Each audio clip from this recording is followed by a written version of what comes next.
Hi everyone, I'm Adam Brady, Chopra educator and certified meditation, yoga, and mind-body wellness instructor. Welcome to 15-Minute Mindfulness, Lesson 1. So in this session, what I'd like to do is to answer the fundamental question, what is meditation? It's really important to have a good working understanding of what meditation is and what it isn't. Because over the last several decades, meditation has really made its way out into the mainstream, but there are so many different schools of meditation and types and styles of meditation that it can be easy to get lost in some of those terms and definitions to understand what they really mean. Because meditation comes from what's often referred to as a contemplative tradition. But when you think of contemplating, sometimes that brings up images of reflecting or introspection or intellectually understanding thoughts and ideas and concepts. And then there's this notion of, well, settling the mind down into quiet and stillness. So it's looking at what these different things mean and understanding what meditation actually is, what mindfulness is. These are important distinctions to make so that you have a good working definition and understanding going forward. So just so you understand, my background and tradition comes from yoga and Vedanta, and basically those traditions have the definition of meditation as the quieting and calming down of the mind into stillness. The very first portion of the Yoga Sutras by Patanjali say Yoga Chitta Vritta Nirodha, which essentially means the practice of yoga is the settling of the mind down into stillness. So imagine that your mind is like the surface of the ocean. It's all swirled up with waves and currents and eddies and all kinds of activity on the surface. But deep down beneath, that's where the real you is. That's where that stillness already exists. It's just buried under all the activity of our normal waking mind. We are thinking on average about 60 to 80,000 thoughts every day. That's about this pace. They just keep coming again and again and again. And that's part of being a human being. That's the human experience, and that's all right. The problems occurs when those thoughts become negative or troublesome, or they're repetitive, or they lead us to anxiety and worry and anger and harmful negative mental states. So the practice of meditation, in my background and my experience, is to allow the mind to settle into stillness, to go beyond all that mental activity. That's what it means to transcend, to go beyond, to kind of bypass all of this thinking that we've got going on in our mind all the time. So in Eastern traditions, they would often think about the mind like a monkey jumping from tree branch to tree branch, just bouncing all over the place, and it's impossible to hold it down.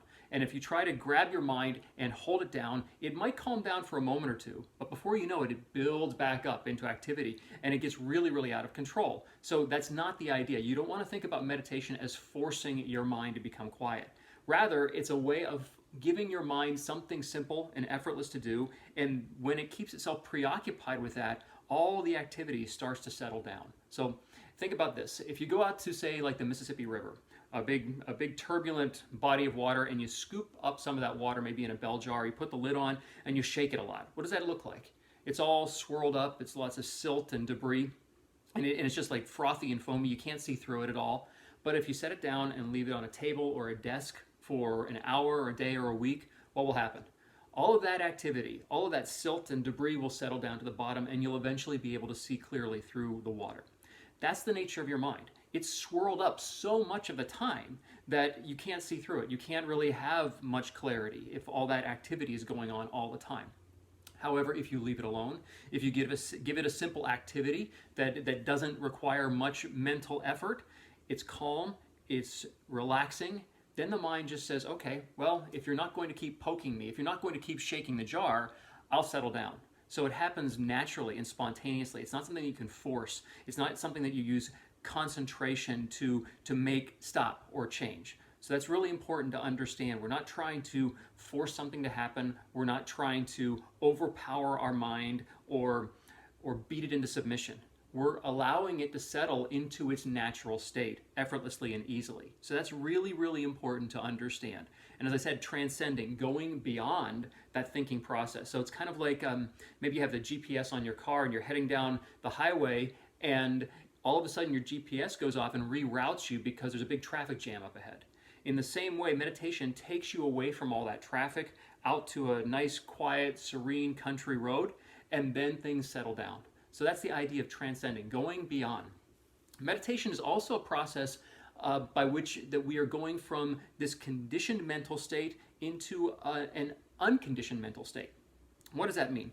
Well, basically, when we come into the world, we have all these concepts and limitations that we pile onto ourselves. When we're born, we are a clean slate. Our parents tell us that we can be anything that we want to be, right? We could be an astronaut or a rock singer or a ballerina or you name it. But what do? We go out into the world and we have experiences. Those experiences give us feedback, and then we start to map in these limitations, these ideas of what we can be, what we can't be, and those become the conditions that we live our lives through. When we practice meditation, though, we go back beyond that conditioning. We go before that point, go back into the stillness, and it's sometimes referred to like peeling the skins of an onion. So it just falls away, and we can go back to that core essence of purity, of stillness that lies within each of us. So that's the idea behind meditation. It's about getting to this point of stillness. It's about letting your mind quiet down. We're not stirring ourselves up. We're not probing. We're not exploring. Now, there are meditation techniques that are introspective in nature, where you're looking at a thought, you're looking at an idea or a belief that you hold, or where this notion, where this pattern of behavior or speech or thought came from, and you explore that. And that's its own rich, powerful tradition. But in my experience, meditation is just the key foundational step is allowing your mind to settle, to calm down, to become still and settled. So that's the real definition of meditation, a simple, effortless technique that allows your mind to settle down to that point of stillness, to transcend the activity of all your mental business that's going on all the time. Now, if that's too much of a mouthful as far as a definition goes, you can just think of meditation as a way to help your mind settle, to calm down. That's really what it boils down to. Now, what's the difference between, say, meditation and mindfulness? Well, mindfulness has been getting a lot of press recently. People talking about mindful behavior, mindful acting, mindful eating, mindful business, all of these things that implement mindfulness into them. So what does that mean? Well, mindfulness really boils down to the mental attribute, the ability to be totally present in this moment, to be right here and right now with non-judgmental, accepting awareness of whatever's happening. You're just allowing things to be. You're not judging. You're not labeling it as good or bad. You're just being here in this present moment. Very, very powerful thing to do, just experiencing things as they are, because most of the time our thoughts are being pulled in one direction or the other, either to the past or to the future. And when we're getting tugged in one of those directions, we're not really here. So coming into the present moment, just being right here, right now, just noticing what's going on, observing non-judgmentally, and just seeing as things come and go, that is the experience of mindful awareness. Present moment, mindful awareness, right here, right now. I mean, think about it. How often do we just do one thing in the present moment? We hardly ever do that anymore. We do the exact opposite. It's called multitasking. And the bad news is our brains aren't even really wired for multitasking. It's not something that you can do well. It's like the one thing that gets worse with practice. So mindfulness is just being in this moment, doing one thing at a time. It's a very, very powerful thing to do. Now, mindfulness is slightly different than meditation. So mindfulness is the state of stillness, of present moment awareness. Meditation, on the other hand, is a practice, is an exercise that helps to cultivate mindfulness and builds upon that both during the meditation practice. But the beautiful thing about that is that the more mindfulness that you build during your meditation practice, the more that expands in your day-to-day activity. So as you sit down to meditate, you settle down into stillness. That cultivates mindful awareness. You become more aware of your body, of your breath, of the thoughts as they come and go through your awareness. But then when you go back out into your activity of your daily life, then you carry some of that stillness, some of that mindfulness with you, so you're more attentive, so you can be a better listener, so you can pay more attention to what's going on, so you can taste your food with more detail, so you can see the world and hear things and pay more attention and bring more awareness into your everyday life. So that's really the idea behind meditation and mindfulness. One is a practice that helps to build mindfulness. The other is the mental attribute of being here in the present moment.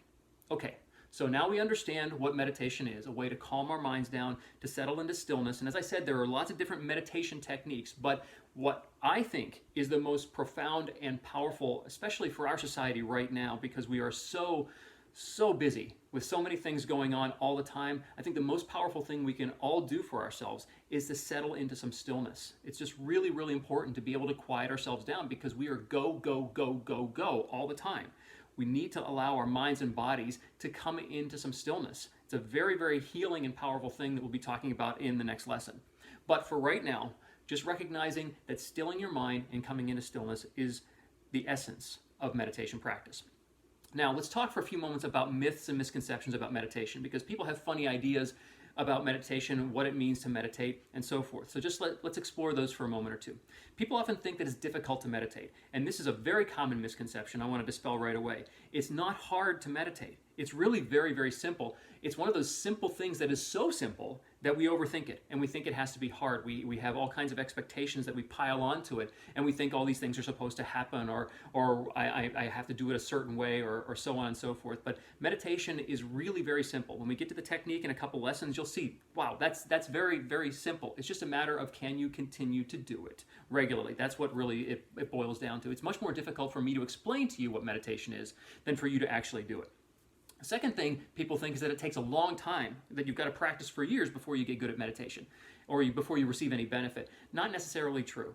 In just the first time you meditate, your mind and body will be saying, oh my gosh, where have you been all my life? It has a profound effect on your nervous system, on how you think, on how your body operates. So from the very first time you meditate, it will have an impact. Now, just like anything else, the more you do it, the more regular you become in your practice, the more profound those benefits will be.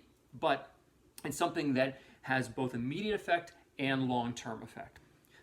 Another thing, people often mistake meditation for a religion, and they hard stop right there, and they said, I have this belief system, and it says that if I were to meditate, then I would be a Hindu or a Buddhist or a Taoist, and that would conflict with my religion or my faith or what have you. That's not the case. Meditation is a simple mental technique. It doesn't have any beliefs built into it. It is something that you do with your mind just to settle you down. So if you feel like you're going to suddenly be espousing a different faith or religion by practicing meditation, let me assure you, you're not, certainly not in the way that I teach it. So if you choose to practice it, I think you'll find that whatever your belief, your faith happens to be, it'll help take it deeper. There are people of every religious belief that practice meditation, and it helps them take their experience deeper in their own faith. So don't be concerned about that.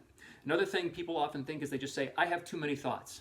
I've been practicing meditation for over 2 decades, and I feel I have too many thoughts. But as I said, that's part of the human experience. All those thoughts we're thinking, that's something that is built in to being human. So that's okay. If we're not thinking thoughts, we're flatlining. So that's not what we want. We want to allow our thoughts to be there. Meditation isn't about stopping thoughts. It's about changing our relationship to our thoughts. And that's a very important distinction. The thoughts don't necessarily go away. Yes, they'll settle down, but it doesn't mean that they're going to evaporate completely. So just be aware. The thoughts are part of this process, so that's okay. So don't think that you've got to rule them out. Another thing people think is that, oh, I just can't meditate. For whatever reason, they have kind of collapsed all these misconceptions or beliefs, or they've seen something on TV or read it in a book, and they've kind of gone down a rabbit trail and made themselves believe that they can't do it. I assure you, you can meditate.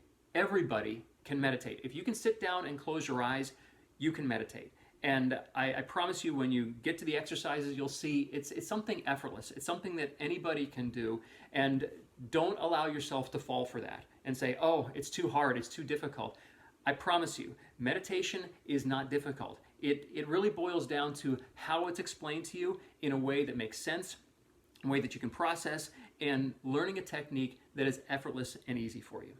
Okay, so hopefully this video has accomplished what I set out to do in defining meditation, helping you understand what it is and what it isn't, and just noticing and recognizing the fact that meditation is just in the final analysis about helping your mind settle into some stillness, just tapping back into the essence of your being that's buried under all that mental activity all day long. Wouldn't it be great just to be able to experience some of that stillness and some of that quiet on a regular basis? And that's what meditation does and what it allows us to do. So hopefully you understand it a little bit better, and going forward now in lesson 2, we're going to talk about what the benefits to meditation are, because that's where you can really get hooked in and say, okay, there's value here, because meditation will influence your mind, your body, your spirit, your relationships, your performance at work. All those things will be impacted by regular meditation practice. So thank you for watching, and I'll see you in lesson 2. Namaste.